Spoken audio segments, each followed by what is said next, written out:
Hey folks, today we are talking about drone. Drone is, well, it's really describes itself really. It's a long droning noise that some people refer to as music. And yeah, see you next week. No, I'm kidding, of course, but how we get here is pretty important and really interesting.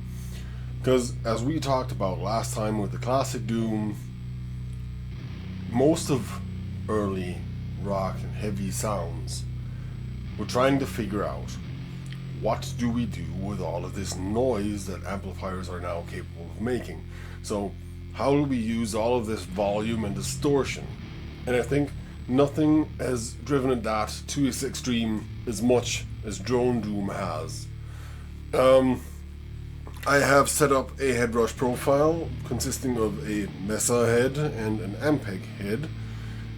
In front of the Ampeg, I'm running an octave because, yeah, I want to be a bass as well. That sounds a bit like this.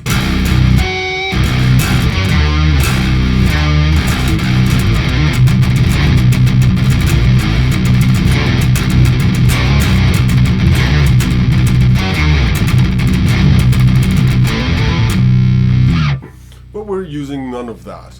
What we're doing is slapping a reverb in the back of it, so it goes like this.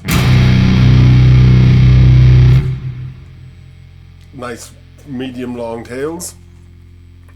And then we have a rat pedal, pretty much full bore, and also a fuzz in front of that.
Anyways, you get the point. It goes on forever. I set the fuzz up. Basically, I built a Germanium fuzz a few years back, and I've set this tri-fuzz in the headrush up to do a similar thing. It's full on sustain. It's pretty bass heavy, and on its own, it'll do something like this.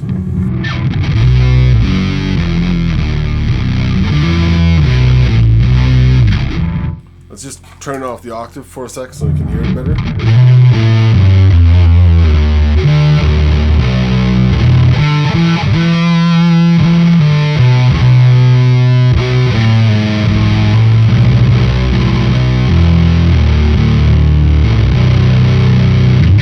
And to be fair, that would probably be enough to record a drone record, but the rat pedal has the signature sound that every Doom drone band has, as far as I know, or at least some uses it heavily. With the rat, we get all that noise. Let's sort of take off the fuzz, just the rat then.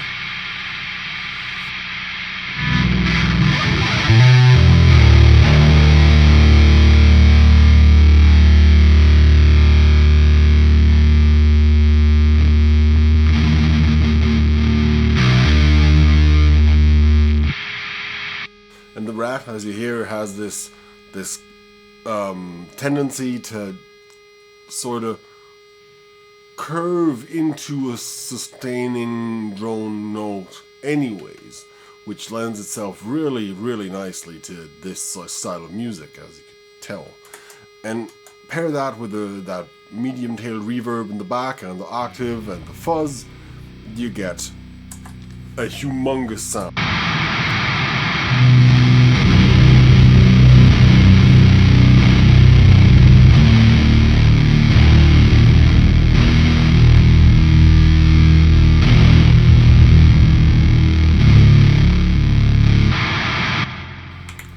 But if you're not playing that many notes, you get this great big wall of noise where you can't really distinguish between the note you've just played and the feedback sustain that's sort of oscillating on itself. It's just a mess, but it's a really pretty sounding mess.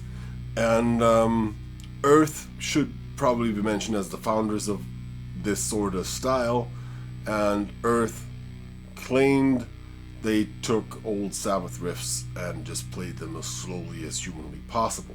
Let's say, for example, we take this sort of Sabbathy riff that we had last time, only this time we have it on the baritone, so suitably down-tuned for more modern styles of doom.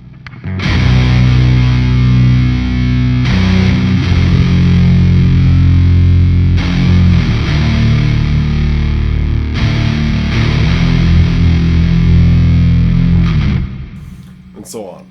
Now let's play this really, really, really slowly.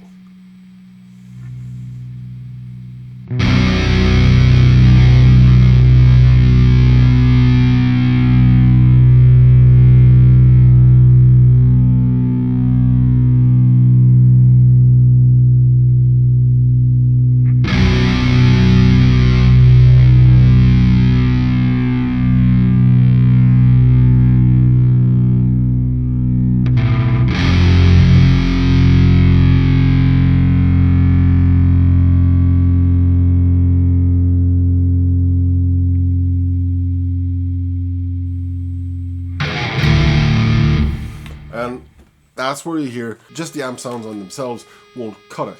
You need something to fill the gap between that first attack of the note and the end of the sustain, and that's where we get where the fuzz and the rat pedal comes in, and we have this reverb at the end of it, and just get it to just carry through to whenever we play that next note. But in the meantime, the note sort of folds in on itself to generate this oscillating feedback. Alright, so now let's do the same Sabbath sort of riff, but we add on the fuzz and the rat pedal and the reverb, and we get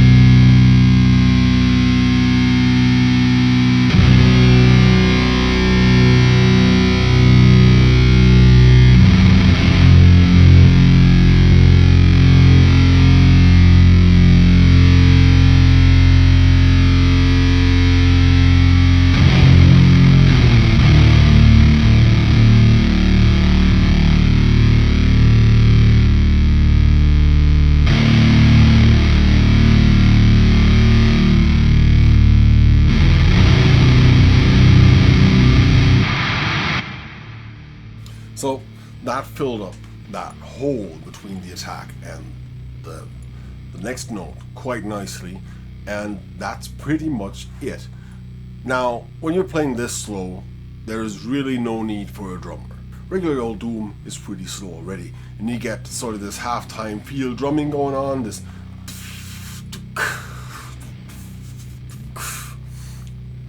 but if you slow that far down to drone doom levels, you'd have like a beat per minute, and drums don't sustain all that much, not even cymbals sustain that much. So really what you'd be doing is attacking the listener every now and again, really at random, because at that slow speed there's no way you can pick up on any sort of rhythm at all, other than the rhythm of the oscillation that's happening on the wavelength that we're playing. And so drone bands just kind of took out the drummer, because there's no real need for them there. So yeah, what's left is basses and guitars, and you could get all fancy and have like 6 guitars and 7 basses and have a 13-headed snake themed doom drone band or whatever, or you could just do it by yourself, as I'm doing right now, just emulating a bass by slapping on an octave pedal. It doesn't really matter that much. What matters is that you get this rumbling low sound that just sort of sits at the spectrum where your subwoofer kinda wants to die. But at the same time, you need all that top end energy that like heavy guitar sounds give you. And if we're taking off the octave pedal again and just slap on the Rat for a second, you'll hear what I mean.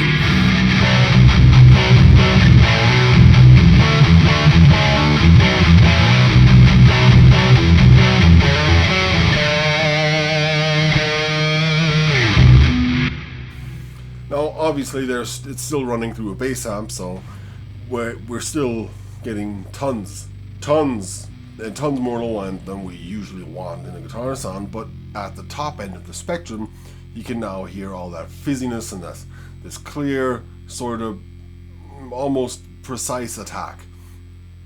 And that's kind of what we want as well. We want this sort of full range attack sound that then kind of decays into this low rumble and then builds back up again when we get into the feedback. And feedback, in my book, is 50% of everything doom. Like, it doesn't matter what style of doom, if you don't use feedback every now and again, you're missing out on parts of the fun, I think. Even if you're into the progressive sort of sludge stuff, occasionally throw in something that just goes weird and then hit it.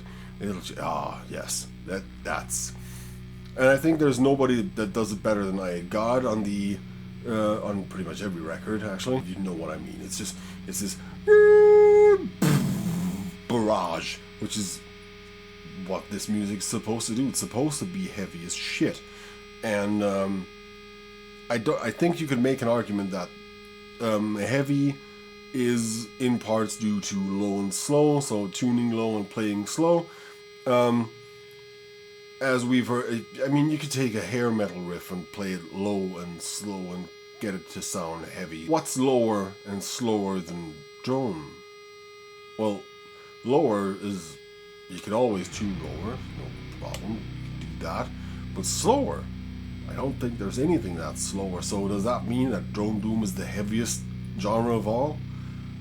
Maybe, maybe not. Maybe for you it is exactly the interplay of rhythm and noise that it is for me that makes stuff heavy. Don't get me wrong, I've had the good fortune of seeing Sun live in Frankfurt on my birthday, which was fucking epic. And it's just amazing.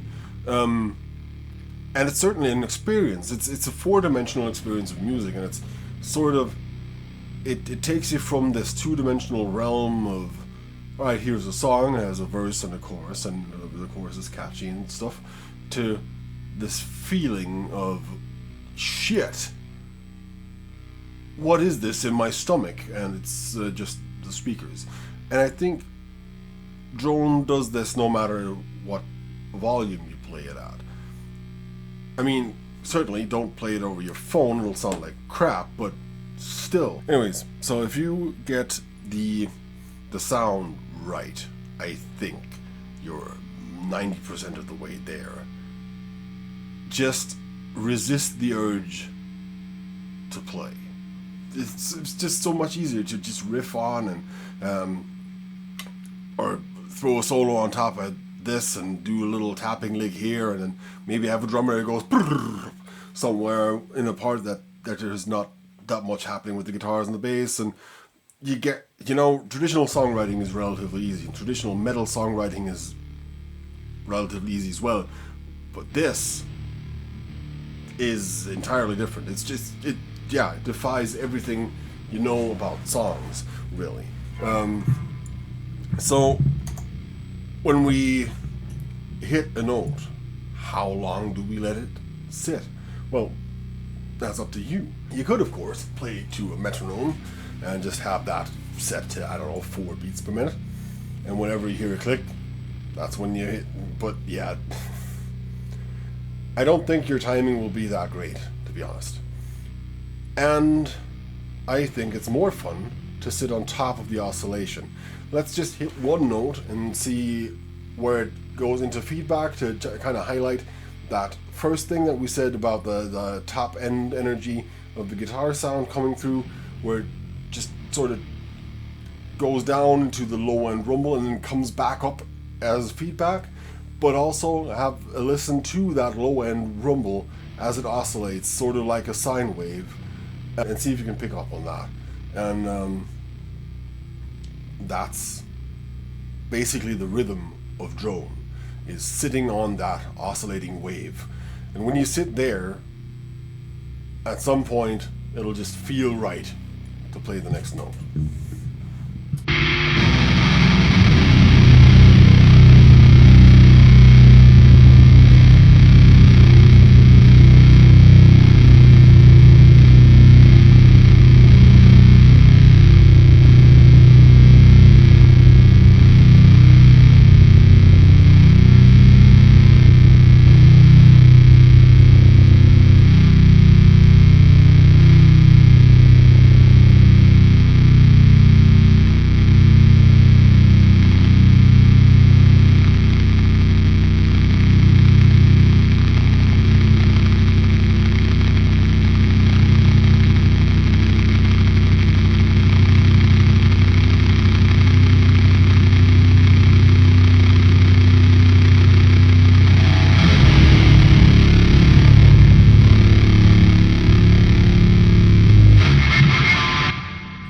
So yeah, I'm certain you could hear the sort of oscillating note in the subs, and then that sort of top end fizz that just disappears after the initial attack, and then just sort of bubbles back up. It's just ever so slightly kind of nudges you to play anything, because it's almost like the awkward silence between 5 people sitting at a table. And I think that's why most people really don't like this style of doom. And I think that's what makes me like it, because it's awkward and long and drawn out, and because it's really heavy, but not in the sense that it's heavy and I want to bang my head to it. It's heavy in the sense of that it defies every law about songwriting and about structure and about anything. And it's really anarchy pressed into musical form. And I love that. Alright, so if you like this, there's a few other videos in this series already, and we're talking about what doom is, and I've recruited a couple of my friends for that as well. And then we have one on classic doom, and in the future there will be one on sludge and stoner doom, and you name it. And all the cross sections to the other metal genres, so black and doom metal and stuff like that. Alright. Yeah, if you like this thing, leave it a thumbs up. If you're into this sort of stuff, I do this all the time, consider hitting the subscribe button. It does me a whole heap of good. And yeah, see you next time. Bye. Whoa!